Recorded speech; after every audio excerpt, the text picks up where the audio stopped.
Hi, everyone.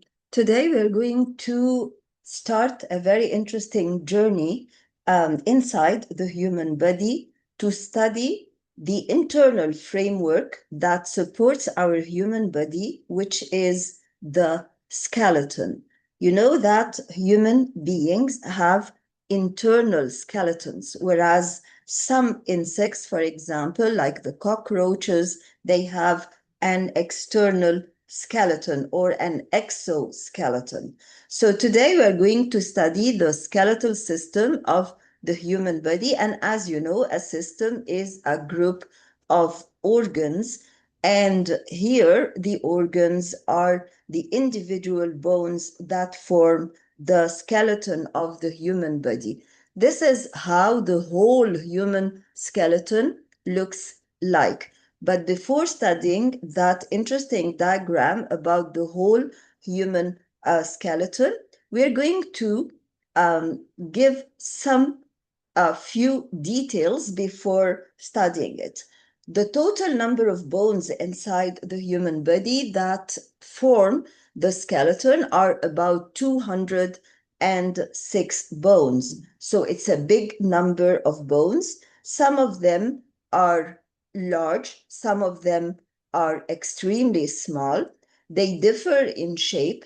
And as we always have said, that the different cells and tissues and body organs differ in size and differ in shape in order to cope with the functions that they are supposed to do or to carry out. And this is what we call adaptation of structure to function, or structure function adaptation. The human skeleton consists of two main components, the axial skeleton and the appendicular skeleton. As its name indicates, the axial skeleton is the part of the skeleton that is in the middle line of the body, or along the middle line of the body, that forms the axis of the skeleton. Whereas the appendicular skeleton, the term appendicular comes from appendage or extension, and it mostly denotes the limbs, the upper limbs and the lower limbs, in addition to structures that connect the upper limbs and the lower limbs to the axial skeleton, which we call the girdles. And we're going to see all this on the diagram. What does the axial skeleton consist of? The axial skeleton consists of the skull or the cranium, in which the brain is located. It consists of the spine, and the word spine is an informal word for the vertebral column that is made of smaller units called the vertebrae. And then if we look, this is if we look from the side, and if we look anteriorly or from the front, we will see the sternum, this chest bone here, and we will see 12 pairs of ribs on each side of the sternum.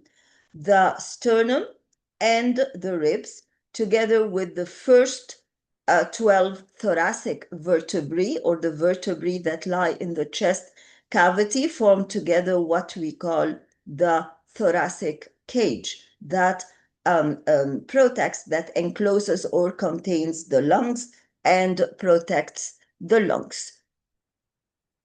If we go back to this vertebral column, we will see that there is a particular normal pattern for the vertebral column, and that the vertebral column is not straight. And if the vertebral column becomes straight, we would suffer from severe pains, because the vertebral column is meant to be curved in those areas. So in the cervical area or in the neck, the vertebral column is convex posteriorly. So here we have a curvature, which we call the cervical curvature. And then we have the thoracic vertebrae.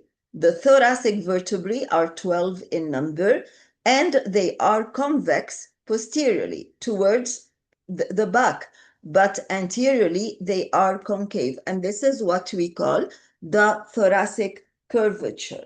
And then we have at the bottom the lumbar curvature, which is made by the lumbar vertebrae that are present in the abdominal region.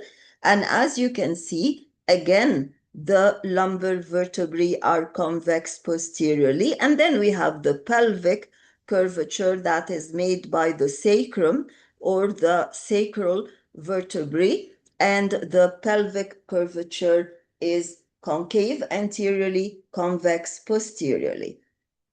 The appendicular skeleton consists of the bones of the upper limbs, the bones of the lower limbs, and the girdles.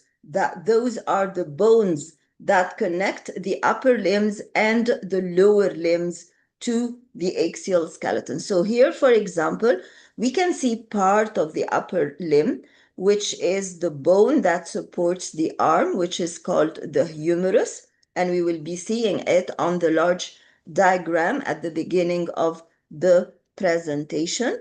And we see that this first or upper bone of the upper limb, which is called the humerus, is connected to the axial skeleton, to the thoracic cage, that part of the axial skeleton, by means of two bones that are shaded here yellow, which are the scapula, this triangular bone at the back of the body, and this rounded small bone that is called the clavicle. It does not appear, the labeling does not appear on the diagram. The clavicle, C-L-A-V-I-C-L-E.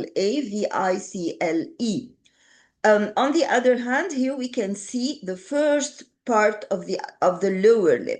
This is the very long, strong bone that lies inside the thigh and supports it, and that is called the femur.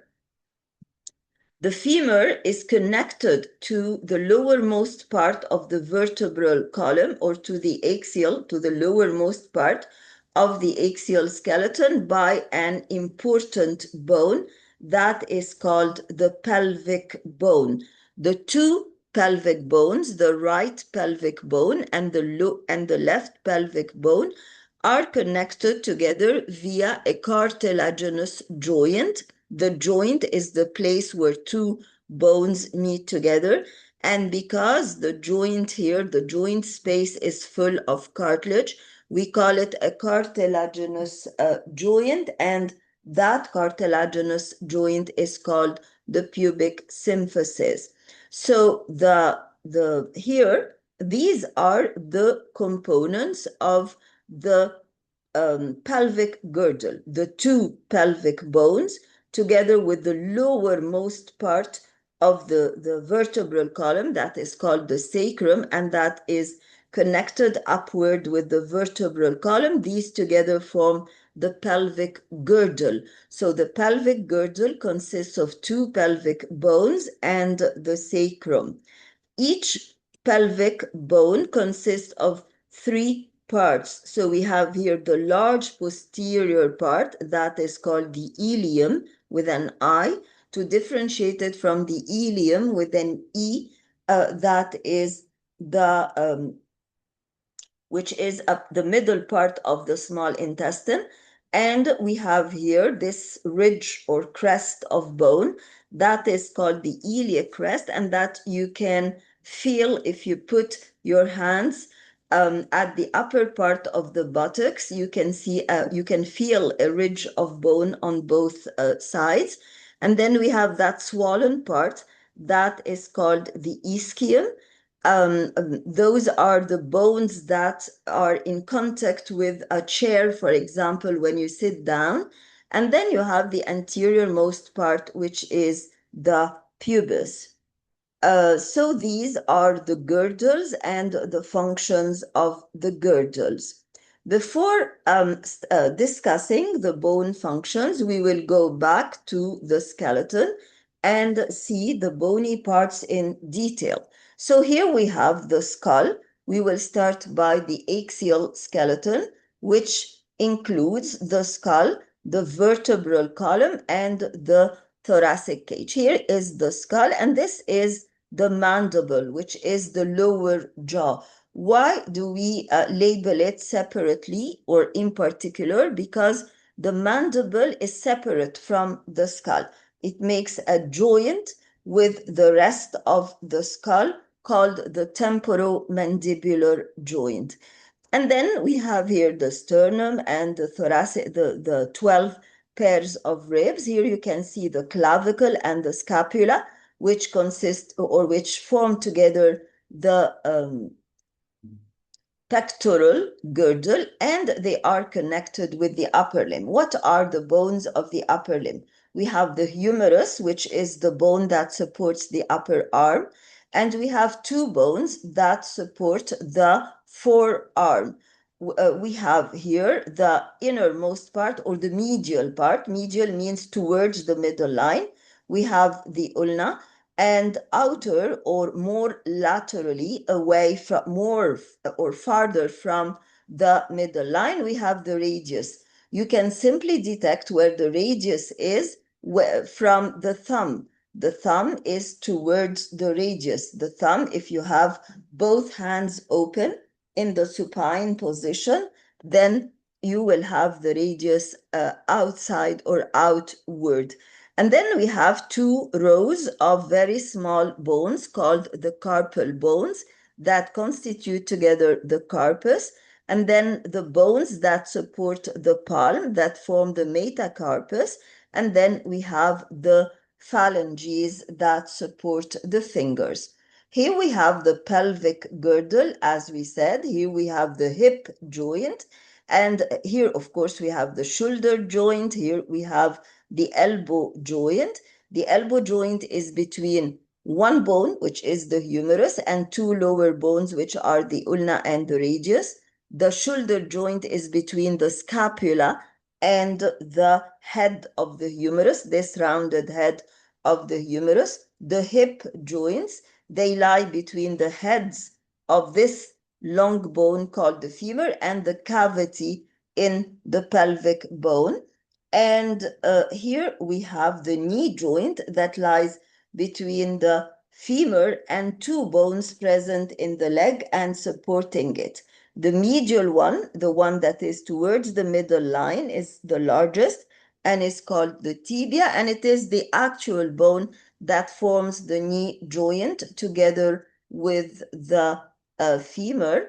And then we have an outer bone that is called the fibula. It is a very fragile bone that is easily fractured.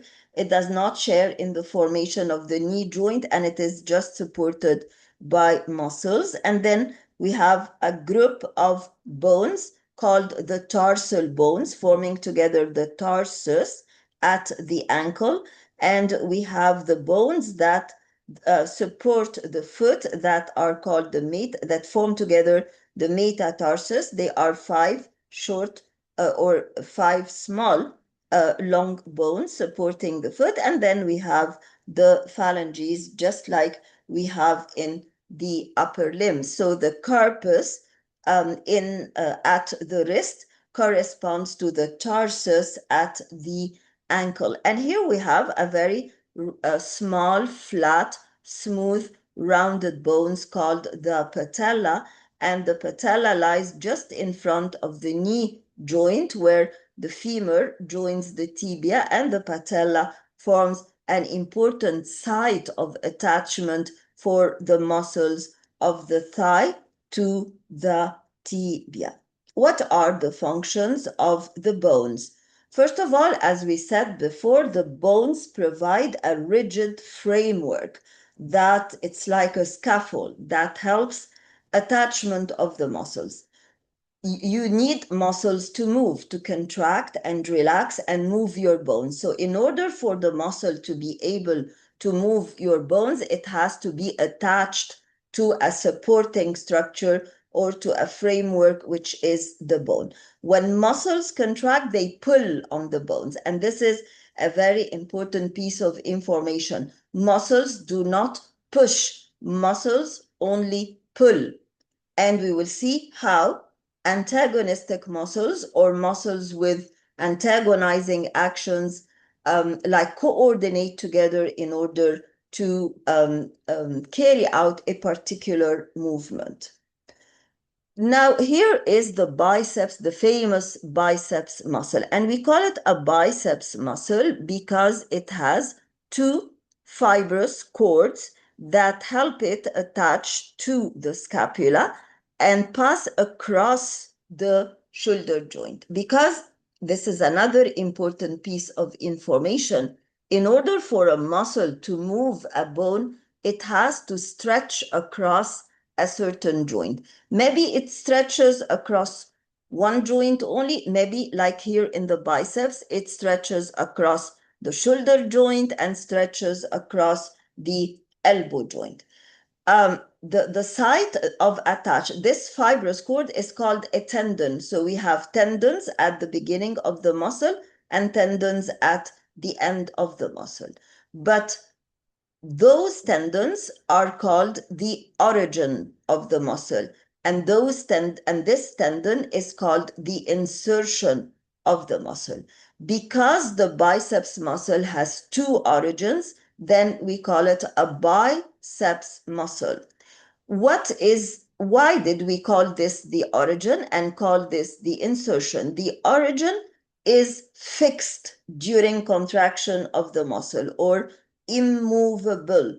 So when the biceps muscle contracts, it shortens.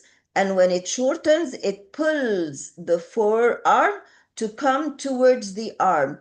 This results in bending of the elbow joint, and we call this flexion of the elbow joint. On the other hand, when the biceps muscle relaxes, the forearm will return to its original space, will go farther from the arm, and we would say that now the elbow has returned to its original position and that extension occurs. So contraction of the biceps muscle results in flexion of the elbow joint, whereas relaxation and lengthening of the biceps muscle results in extension of the elbow joint. Why was the biceps muscle capable of moving the joint? Because it stretched across the joint. If the insertion was here on the humerus, not crossing over the elbow joint, the biceps wouldn't be able to move the elbow joint. Whenever a muscle contracts, one tendon should stay fixed and the other tendon should move. Now we come to an important point that I've just said, that when a muscle stretches across a joint, it can move that joint. So the very logical question is, can the biceps muscle move the shoulder joint? Yes, it can, but it will require a greatest amount of effort and energy consumption so that the muscle can contract extensively, not only to flex the elbow joint, but also to flex the shoulder joint. So again, the immovable part of the muscle is the origin, the movable end is the insertion, and when there is contraction and shortening of the muscle pulled onto the bones of the forearm, pulled and not pushed, in order to move the elbow joint and flex it. And when it wanted to extend the elbow joint, it did not push. It just relaxed to return to its original space. The second function of the bone is that it can give shape and structure to the body, meaning that the shape of your vertebral column will determine your overall body shape. And it gives structure to the body because it supports the body. When we say structure, we mean support. What about the shape? This is the normal curvature of the vertebral column. But sometimes, as you can see here, there is kyphosis of the thoracic spine. There is like the thoracic curvature is exaggerated and it's very convex, more convex towards the back or more posteriorly. This is a kyphotic spine, and the condition is called kyphosis. Needless to say that it will affect the shape of the whole body, and it will affect your posture. On the other hand, there are congenital anomalies or sometimes rarely acquired anomalies that are called scoliosis. And scoliosis means lateral deviation of the spine, and this is a condition, both kyphosis and scoliosis cause severe pain because the body, the muscles, have to contract more in order to keep some of the muscles, of the anti-gravity muscles that support your body against gravity, will have to contract more in order to try to make up for this abnormality in the shape of the spine. So kyphosis and scoliosis are two abnormalities of the spine. Kyphosis usually appears during adolescence due to poor posture when you're sitting on your desk, assuming a wrong posture, curving yourself anteriorly to look at something on your desk, and you're not aware about extending your back and staying upright. So with time, you will acquire this kyphosis. In older age, it's not due to a poor posture or poor awareness of staying upright, but it is due to muscle weakness. So because part of the curvature of the normal curvature of the spine is due to adequate minimum amount of contraction of the muscles around the vertebrae called the tone of the muscle. So when you get older, everything will become weaker, and including the tone of the muscles, and this will result in more freedom of the vertebral column to move because it's not supported by muscles. But scoliosis usually occurs either you're born with it congenitally, or it is during the growth spurt, which is this very rapid rate of growth before puberty.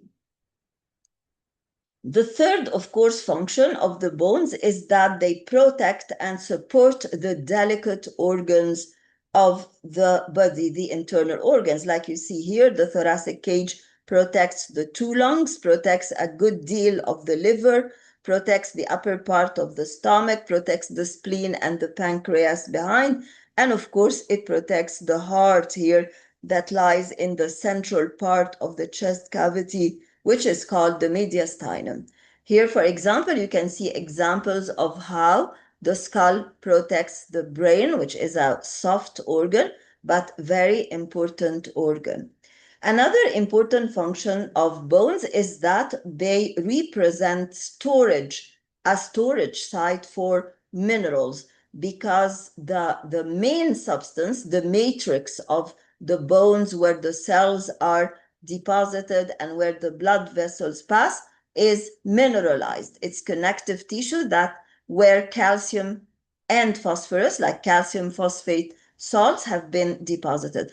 And needless to say that calcium is very important for blood clotting, for contraction of the muscles, and phosphorus is important because it enters in the formation of the nucleotides of DNA and RNA. It enters in the formation of ATP, which is the storage energy molecule in the body. Many enzymes need to be phosphorylated in order to be activated. So whenever you have a shortage of calcium and phosphorus in your blood and therefore in your cells, then the bones will release some of the stored calcium and phosphorus. So you can just say that there is a balance between calcium and phosphorus in the blood and calcium and phosphorus in the bones. But in order for this to occur, there should be some hormones that help either deposition of calcium and phosphorus in the bone or removal of calcium and phosphorus from the bone to a certain extent, and demineralization. Under normal conditions, there is a balance between the two.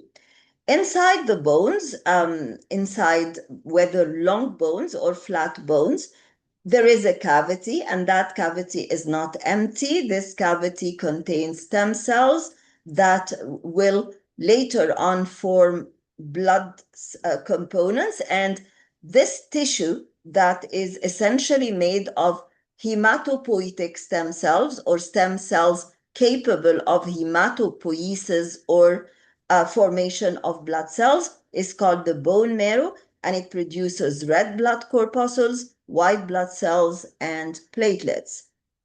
Here we can see a section in the bone. You have outside a compact bone layer that is very dense, and then we have the spongy bone inside. The spongy bone is called spongy bone because there are white cavities inside, and those cavities contain the tissue I've just talked about, which is the bone marrow, where you can see erythrocytes or mature blood cells and myelocytes, which are still immature white blood cells. And you can see mature blood cells like the eosinophils that increase in cases of allergy.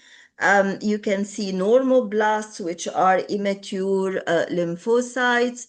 And here we can see a normoblast with a dividing nucleus that is starting to undergo mitosis to produce more and more cells. But you can also see an adipocyte. What is an adipocyte? An adipocyte is a fat cell.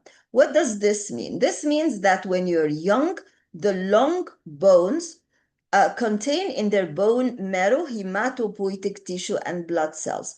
But as you grow older, and in order to save energy for the body, you will find that some of this bone marrow that is called red bone marrow, obviously because it contains blood cells, will be replaced by fat cells and will be converted into yellow bone marrow. At that time, the function is no more production of blood cells, but energy storage. But you have to know that whenever you lose blood extensively, in cases of accidents, for example, we will find that this yellow bone marrow will return to, or will resume its function as a red bone marrow and will start making and releasing blood cells into the circulation.